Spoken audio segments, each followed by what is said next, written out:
Delhi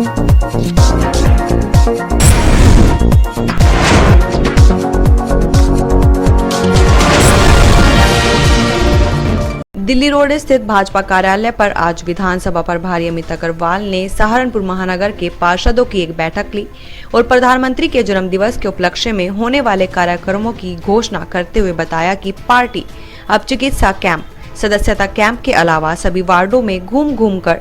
party द्वारा किए गए कार्यों का बखान करेगी। ये बैठक आज भारतीय जनता पार्टी सहारनपुर महानगर के सभासदों की है और मेयर साहब के साथ जितनी टीम है वो जनप्रतिनिधि श्रेणी में आते हैं। तो अभी पार्टी के जितने भी आगामी कार्यक्रम हैं उनमें जनप्रतिनिधियों की भी सहभागिता पार्टी ने सुनिश्चित की है। जैसे 17 तारीख को से प्रारंभ हो रहा है, माननीय मोदी जी का जन्मदिन है, तो उसके अंदर चिकित्सा के शिविर लगाए जाएंगे, कैंप लगाए जाएंगे और पार्टी की रीति नीति और पार्टी के माध्यम से सरकार जो नीतियां हैं, सरकार ने जो काम किए हैं, केंद्र सरकार ने और प्रदेश सरकार ने, उन कामों को जनता तक पहुंचाना है।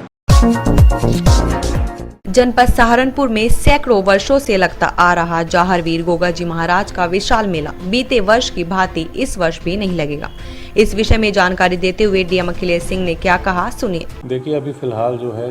अभी कोविड का संक्रमण समाप्त नहीं हुआ है और अभी भी जो है बीच बीच में कोविड के पॉजिटिव केसेस यहाँ पर निकल रहे हैं और इस संबंध में जो भीड़ भाड़ को नियंत्रित करने के लिए, कोरोना को नियंत्रित करने के लिए जो भारत सरकार और उत्तर प्रदेश सरकार की गाइडलाइंस है वो भी हम लोगों को प्राप्त हो रही हैं, उनका भी हम लोगों को पालन कराना है।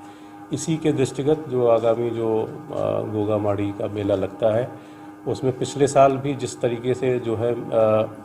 एक सांकेतिक रूप से केवल छड़ियाँ जो है उसकी छड़ियों की कोई शोभा यात्रा नहीं निकाली गई थी, मात्र वो लोगों ने अपने शायद गाड़ियों में रखकर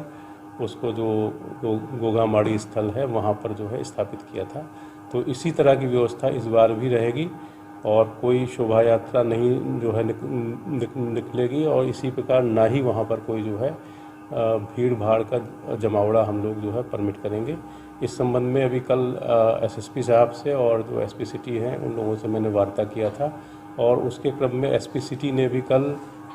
जो इस गोगा माड़ी मेले के आयोजक हैं उनसे बात किया है। वो लोग भी ये इसी बात पर जो है सहमत हैं कि वो एक सांकेतिक रूप से पूर्व वर्ष जो पिछला साल था उसी की भांति इस बार भी सारे कार्यक्रम अपने संपन्न कराएंगे और हम लोग इस बार भी जो है, चूँकि अभी कोरोना का संक्रमण ख़त्म नहीं है, तीसरी लहर का भी खतरा है और शासन प्रशासन के भी ये निर्देश है, उसको ध्यान में रखते हुए हम लोग जो है इस बार भी उसको परमिट नहीं करेंगे। बामियान बुद्ध विहार में आज एक कार्यक्रम का आयोजन किया गया जिसमें बामियान बुद्ध विहार कार्यकारिणी का गठन, स्वागत व सम्मान समारोह किया गया, जिसमें समाज के वरिष्ठ व्यक्तियों द्वारा 15 सदस्य का निर्वाचन मंडल बनाकर कार्य समिति की घोषणा की गई। कार्यक्रम हमारा आज जो 2 महीने से निर्वाचक मंडल ने कार्यकारिणी बनाने का दायित्व लिया था, जो समाज ने इनको सौंपा था, उन्होंने कल तक वो कार्यकारिणी बना करके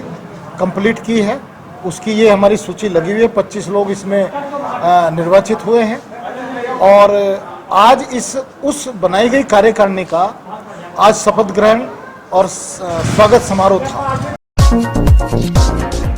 बीजेपी विधायक देवेंद्र निम पर कुछ दिनों पहले एक व्यक्ति सतीश कुमार ने प्लाट पर कब्जा करने का आरोप लगाया था, जिसे लेकर आज बीजेपी विधायक देवेंद्र निम द्वारा एक प्रेस वार्ता का आयोजन किया गया। इस दौरान उन्होंने विपक्ष द्वारा लगाए गए सभी आरोपों को खारिज करते हुए आरोप लगाने व्यक्ति के खिलाफ मानहानि का दावा सहित विभिन्न मामलों में मुकदमा दर्ज कराने की बात कही। मैंने आपको जैसे बताया कि हमारे पर ये जो फैक्ट्री है, हमारी आइस फैक्ट्री थी, ये हमने यूपीएफसीआई से खरीदी थी आज से 33 साल पहले और ये जो खरीद हुई थी मेरे पिताजी के द्वारा हुई थी और ये जो फैक्ट्री हमने खरीदी थी उसमें जो शेष जगह थी जिसको वो प्लाट बताते हैं, आज भी अगर आप मेरे साथ चलेंगे तो एक ही दरवाज़ा है, मेन गेट है हमारा, उसी से एक एंट्री है जिससे हम लोग अपनी फैक्ट्री में जाते हैं और उसी फैक्ट्री के से ही हमारा जुड़ा हुआ खाली जगह है जिसको ये विवाद कहते हैं कि ये प्लॉट हमारा है। मैं आपको आपके सभी चैनलों को और सभी मीडिया को ये एक हमारी प्रेस विज्ञप्ति है, प्रेस नोट है वो मैं आपको दे रहा हूँ, जिसमें हमने अभी तक जहाँ पर भी एसडीएम से लेकर और एएसडीएम से लेकर और कमिश्नर तक के जितने भी वाद हुए वो सब हमारे फेवर में है। उसकी मैंने कॉपी इसके साथ अटैच की है। माननीय उच्च न्यायालय में भी एक स्टे है हमारे पक्ष में जो कंफर्म है, वो भी स्टे की कॉपी मैंने इसमें लगाई हुई है। और मैं लगातार इस बात को बार बार कहता हूं कि मेरा परिवार राजनीतिक परिवार है। लगभग 40 साल से मेरे परिवार के लोग राजनीतिक क्षेत्र में हैं। मेरे पिताजी विधायक रहे, मेरी माताजी ने चुनाव लड़ा मायावती जी के खिलाफ। मैंने 2017 में चुनाव लड़ा, मैं विधायक हुआ। मुझे ये बात मेरी समझ से परे है कि जब मैं विधायक बना था तो मैं किसी की प्लॉट को या किसी प्रॉपर्टी को कब्जाता तो बात समझ में आती। अब जब 4.5 साल बीत गए उसके बाद कोई आदमी आके उठ के बैठ कहने लगे विधायक जी ने मेरी प्रॉपर्टी कब्जा ली और मुझे धमकी दी, तो मैं आपके इस चैनल के माध्यम से, आप सभी मीडिया भाइयों के माध्यम से पूछना चाहता हूं कि अगर मैंने किसी को धमकी दी तो कहीं उसकी रिकॉर्डिंग होगी, कहीं कोई लिखित में होगा, या किसी के द्वारा जो मैंने धमकी दिलवाई वो व्यक्ति होगा। तो ये बात बिल्कुल अब एक सिरे से मैं उसको नकारता हूं कि मैंने किसी को धमकी दी। मेरी तो किसी से इस संबंध में बात ही नहीं हुई। डिजिटल साक्षरता मिशन के अंतर्गत आज बेहट के प्रतिष्ठित शिवपति बालिका इंटर कॉलेज में हायर एजुकेशन डेवलपमेंट सोसाइटी ने एक कंप्यूटर सेंटर की स्थापना की। कार्यक्रम में छात्राओं एवं शिक्षिकाओं के अतिरिक्त बड़ी लोगों की भागीदारी रही। कार्यक्रम का शुभारंभ अतिथियों ने सामूहिक रूप से दीप प्रज्वलित कर किया। महापौर संजीव वालिया, नगर आयुक्त ज्ञानेंद्र सिंह के निर्देशानुसार कोरोना बीमारी से बचाव हेतु जगह जगह से सैनिटाइजेशन का कार्य किया जा रहा है, जिसके अंतर्गत चूने में दवाई मिलाकर व मशीनों द्वारा दवाइयों का छिड़काव तथा एंटी लार्वा दवाई नालियों में डाली जा रही है, जिससे कि किसी भी बीमारी से बचा जा सके। इस अभियान के तहत मौसम में चल रही बीमारियां जैसे डेंगू, मलेरिया, बुखार आदि से बचाव के लिए नगर निगम मुस्तैद दिखाई दे रहा है।